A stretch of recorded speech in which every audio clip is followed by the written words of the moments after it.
તો welcome to my mini vlog. તો રામ રામ ને ગુડ મોર્નિંગ બધાને। તો સવારમાં હું નીકળી ગયો જોબ પર જવા માટે। તો પછી અમે બસ પોઈન્ટ સુધી ચાલતા થયા।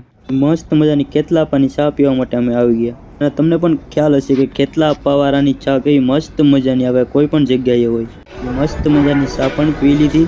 આ છે અમદાવાદનો ફેમસ રિંગ રોડ। મસ્ત મજાના અમારા ઓફિસની બાજુમાં તુલસીમાં રોપેલા હતા, એના પણ દર્શન કરી લીધા અમે। અને સવારમાં મસ્ત મજાનું સિટીનું લોકેશન પણ બતાવી દીધું। પછી 1 વાગી ગયો અને હું જઈ રહ્યો હતો લંચ લેવા માટે। થોડી વાર લિફ્ટનો વેઇટ કર્યો એટલે લિફ્ટ પણ ફાઇનલી ખુલી ગઈ છે। પછી લિફ્ટની અંદર જઈને જી દબાવી દીધો, એટલે કે મારે જવાનું હતું ગ્રાઉન્ડ ફ્લોર પર। આમાં છે અમારો લંચ। પછી થઈ ગઈ છે અમારા ઓફિસની છૂટી, એટલે કે અમારો ટાઈમ ખતમ થઈ ગયો અને અમે જવા લાગ્યા અમારી રૂમે જવા માટે। પછી હું બેસી ગયો મારા ભાઈબંધની ગાડી પાછળ, કારણ કે મારા રૂમે જવાનું હતું એટલા માટે। તો ફાઇનલ મિત્રો અમે રૂમે પહોંચી ગયા છીએ એકચ્યુઅલીમાં। તો મસ્ત મજાની સબ્જી પાકી રહી છે અહીંયા અમારે, અને જો સલાડ પણ બનાવી નાખ્યો છે। તો હમણાં અમારે જમવાનું છે, બાકી અહીંયા રહ્યું સુવાનું, તમે જોઈ શકો છો મિત્રો। તો આજનો વ્લોગ બસ અહીંયા સુધી, અને વ્લોગ અહીંયા ખતમ કરી। બધાને હર હર મહાદેવ।